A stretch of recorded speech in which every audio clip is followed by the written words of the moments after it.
이제 살 것 같다. 어. 그러면서 이걸 어떻게 이제 더 구할 수가 있겠느냐. 이게 그 아직 제품이 나오기 전인데. 네.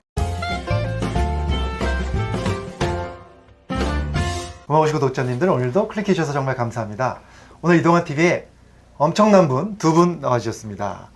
동안 성형의 선두주자시고요. 네, 바로바기 성형외과의 반재상 대표원장님 나오셨습니다. 네, 반갑습니다. 그리고 오늘 모시게 되어서 영광입니다. 가정의학과계의 원로이신 최한석 교수님 모셨습니다. 네. 안녕하세요. 아, 네.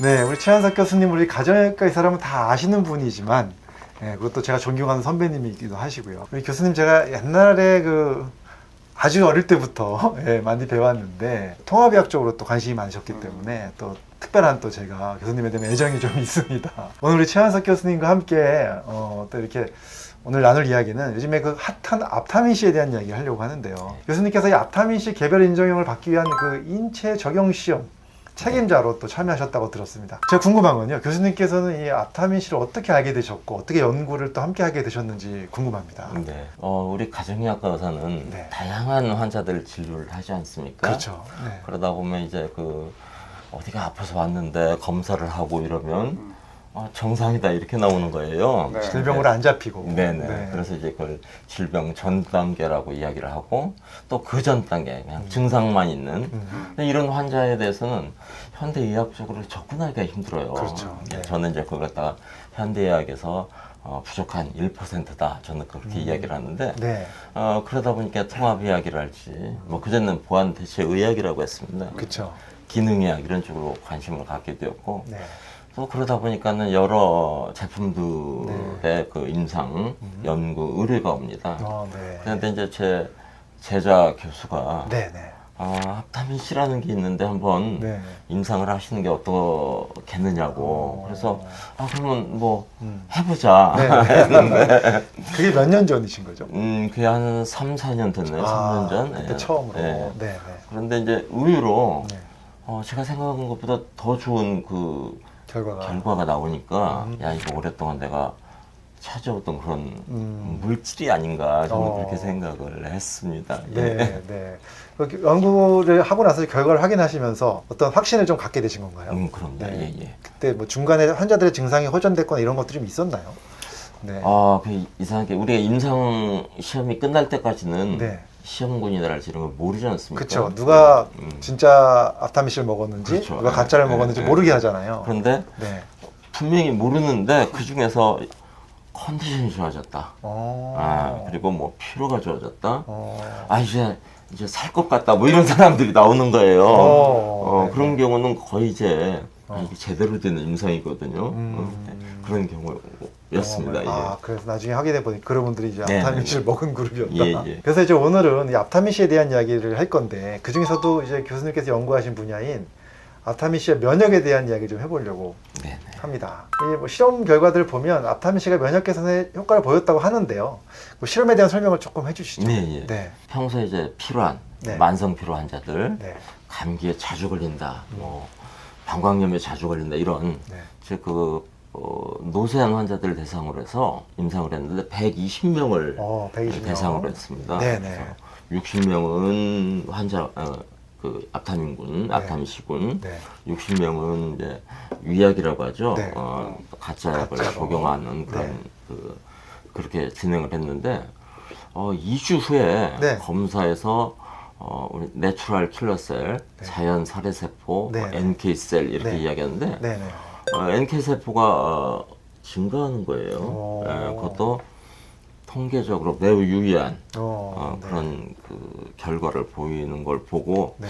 뭐 실은 저도 깜짝 놀랐습니다. 2주 만에 올라갔군요. 아니, 2주부터 해가지고 한 달 정도, 4주까지 했는데 2주부터 올라가더라고요. 올라가요. 예. 네. 혹시 가장 기억에 남는 케이스가 좀 있으신가요? 네. 뭐 이게 제가 진료를 통해서 이게 한 게 아니기 때문에 네, 네. 임상 경험이라고는 할 수 없고 네. 근데 전에 말씀드린 대로 이제 살 것 같다. 그러면서 이걸 어떻게 이제 더 구할 수가 있겠느냐. 이게 아직 제품이 나오기 전인데 네. 그리고 뭐 제가 그때 해줄 수 있는 이야기는 없죠. 네. 나중에 네. 알려드리겠다. 그랬던 그 기억이 있습니다. 예. 그렇군요.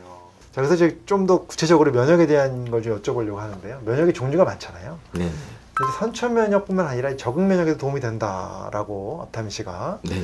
그렇게 하던데 한번 그 면역 설명을 조금 해주세요. 예. 우리 몸은 이제 면역에 의해서 보호를 받고 있습니다. 근데 타고나면서부터 선천적으로 가지고 있는 그런 선천 면역이 있고 네. 살면서 네. 획득되는 뭐 획득 면역, 후천 면역, 적응 면역이라고 할 수 있죠. 네네. 그런 게 있습니다. 기억하실지 모르겠지만 20년 전에 네네.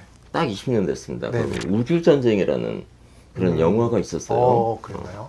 외계인들이 네. 저도 봤습니다. 예, 외계인들이 네. 침입을 해가지고 네. 거의 지금 그 전 지구가 네. 이제 점령당하는 그런 상태에서 아. 갑자기 외계인들이 죽어가는 거예요. 음. 근데 그 원인을 나중에 보니까 네. 세균, 세균. 바이러스 네. 이런 미생물에 대해서 안 생기는 거죠. 뭐가 적응 면역이. 아. 그래가지고 이제 그렇게 이제 종결이 지어졌습니다만은. 그런 영화가 예, 있었군요. 이 면역 중에서 이제 선천 면역을 주로 담당하는 게 제 연구에서 봤던 NK셀, NK셀. 그리고 이제 획득 면역, 네. 그 적응 면역이라는 건 T셀, B셀. 네, 그렇죠. T세포는 어떤 정보를 가지고 있는 거고 네. B세포는 그거에 의해서 네. 항체를 만들어내는 그러한 역할을 합니다. 그런데 네. 앞타민 C가 네. T세포, B세포를 보호하는 작용을 합니다. 오. 그리고 T셀, B셀이 활성하는, 작용하는 네. 그 활성을 돕습니다. 또 한 가지는 이제 이게 염증성, 항염증성 사이토카인이 만들어지는데 네네. 그걸 조절하는 역할을 하거든요. 그래서 어쨌든 앞타민 C라는 것은 네. 선천 면역에도 중요하지만 네. 후천 면역에도 대단히 중요할 것이다. 저는 그렇게 생각하고 있습니다. 또 하나 우리가 면역 그러면 또 우리가 의사들이 가장 치료하기 힘들어하는 게 자가 면역 질환이잖아요. 그렇죠. 예. 원인도 잘 모르고. 근데 앞타민 씨가 이 자가 면역 질환에 좀 도움을 줄 수 있을까에 대한 많은 이제 의문이 드는데 어떤가요? 자가 면역 질환을 이해하려면 이제 네. 면역 기능 전반을 이제 네. 알아야 하는데 네. 우리가 면역 기능이 저하됐다, 네. 증가됐다, 네. 뭐 이런 이야기를 하지 않습니까? 네. 네. 면역 기능이 이제 저하되면은 우리가 흔히 이제 다 아는 게 감염. 그쵸. 감염이 잘 되죠. 예를 들면 이제 감기에 자주 걸린다. 네. 이런 이야기 할 것이고 네. 우리 몸에는 지금 끊임없이 돌연변이 세포가 네. 나오죠. 지금 네. 발생을 하는 거거든요. 네, 네. 그렇죠. 그걸 면역 체계에서 그걸 갖다 조기에 감시를 해가지고 그걸 처리하는 과정을 해야 하는데 그걸 못하면 이제 암으로 암으로 가는 그런 경우가 됩니다. 네. 반대로 네. 면역 기능이 이제 항진되면 네. 너무 높아지면 어떤 일이 일어나느냐? 네. 내 몸, 네. 내 관절이나 근육이나 뭐 연부 조직에 대한 항체가 생깁니다. 그걸 이제 자가 항체라고 하는데 그렇죠. 그러게 만들어져 가지고 내 몸을 공격하는 거죠. 류마티스성, 류마티스, 관절염 이런 것들이 다 그런 겁니다. 자가 면역 질환. 참 이게 접근하기가 힘든 그런 상황입니다. 쉽게 이야기하면 이제 우리 가족으로 보면 네. 네. 굉장히 예민한 그런 가족원이 있는데 네. 너무 신경질적이야. 그러면 가족들에 대해서 네. 막 신경질을 부리고 화도 내고 막 네. 싸우게 되지 않습니까? 네. 네. 이게 바로 이게 자가면역 질환 이런 겁니다. 그렇죠. 네. 근데 이제 요걸 갖다가 그 앞타민 C가 아. 아까 말씀드린 대로 이렇게 면역 조절 기능을 잘 관여를 해가지고 이걸 너무 모자라지도 않게 너무 과하지도 않게 이걸 조절하기 때문에 아주 좋은 우리가 흔히 이걸 갖다 이뮨 모듈레이터라고 하는데 그렇죠. 네. 그런 좋은 이뮨 모듈레이터라고 저는 생각을 합니다. 아, 그렇군요. 그러니까 앞타민 씨가 떨어진 면역을 올리는 것뿐만이 아니라 너무 강해서 이게 조절이 안 돼가지고 생기는 네. 것도 잘 조절해준다. 그렇죠. 예. 네, 좋습니다. 사실 이제 반대선 원장님이 지금 앞타민 씨를 굉장히 많이 알리고 계시고 네, 또 네. 직접 드시고 계시잖아요. 네. 네. 네. 드시면서 본인이 느낀 면역의 어떤 차별성, 좀 경험 있으신가요? 네. 저는 사실은 이제 메가도즈 비타민 C 요법을 하고 있는 사람인데 네.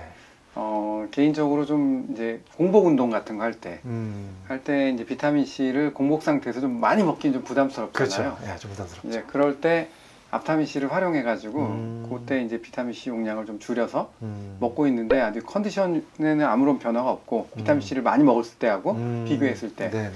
그런 부분이 있고요. 그다음에 요즘에 제가 주변에서부터 피부 젊어졌다 뭐 이런 얘기 좀 많이 듣습니다. 환자들한테. 네, 네. 그것도 결국은 좀 앞타민 C의 도움을 받고 있지 않을까라는 거고요. 이게 이제 앞타민 C가 비타민 C의 어떤 전달 역할을 또 하잖아요. 그렇죠. 미디에이터 역할을 하지 않습니까? 그래서 피부 조직은 굉장히 말단 조직이잖아요. 그래서 네. 피부까지 비타민 C를 잘 전달하는 역할을 저는 하지 않을까라는 생각을 하고 있고 결국 그 우리가 이제 세포 노화가 진행이 될 때 진피층에 있는 파이브로블라스트 네. 섬유 아세포라고 하는 세포의 노화가 결국은 피부 노화의 결정적인 역할을 하는데 이 파이브로블라스트의 노화를 보호하는데 앞타민 C가 충분히 역할을 저는 하고 있지 않을까 그래서 저희 환자들한테 적극적으로 이 앞타민 C 말하자면 먹는 자외선 차단제다. 제가 그렇게 설명을 하면서 권해드리고 있습니다. 아, 네. 네네. 그렇다면 이제 앞타민 C를 어떻게 먹는 것이 좋은지에 대해서 이제 한번 간단하게 한번 더 우리 반재성 원장님께서 한번 알려주시죠. 네. 근데 이게 좀 약간 그 가격에 좀 부담을 느끼시는 분들이 있는 것 같아요. 그래서 앞타민 C는 뭐 그렇게 많이 드실 필요는 없고요. 네. 하루에 한 알 정도 드시면 될 것 같고요. 좀 여유가 있으신 분들은 아침 저녁으로 두 알. 드시면 좋을 것 같습니다. 특히 퇴행성 뇌질환을 좀 걱정하시는 분들, 이거나 암 환자들 분들 같은 경우에는 네. 아침 저녁으로 드시면 더 좋을 것 같습니다. 네. 그리고 기존에 비타민 C 메가도스를 하시던 분들은 네. 계속 유지하면서 하시는 게 좋겠죠. 기존에 메가도즈를 하시는 분들은 제 개인적인 생각은 네. 그 비타민 C를 너무 많이 먹는 거에 좀 부담을 느끼신 분들은 네. 앞타민 C를 드시면서 메가도즈 용량을 조금 줄이셔도 좋지 않을까 저는 그런 생각을 합니다. 아, 알겠습니다. 네, 오늘은 이제 앞타민 C를 직접 연구하시는 최한석 교수님, 또 앞타민 C의 대중화에 앞장서는 반재성 원장님을 모시고 앞타민 C의 가능성에 대해서 좀 더 알아보는 시간을 가져봤습니다. 기능약을 연구하는 의사로서 개인적으로 굉장히 뜻깊은 시간이었던 것 같습니다. 두 분께 진심으로 감사드리고요. 너무 수고 많으셨습니다. 오늘 여기까지 하겠습니다. 네, 감사합니다. 감사합니다.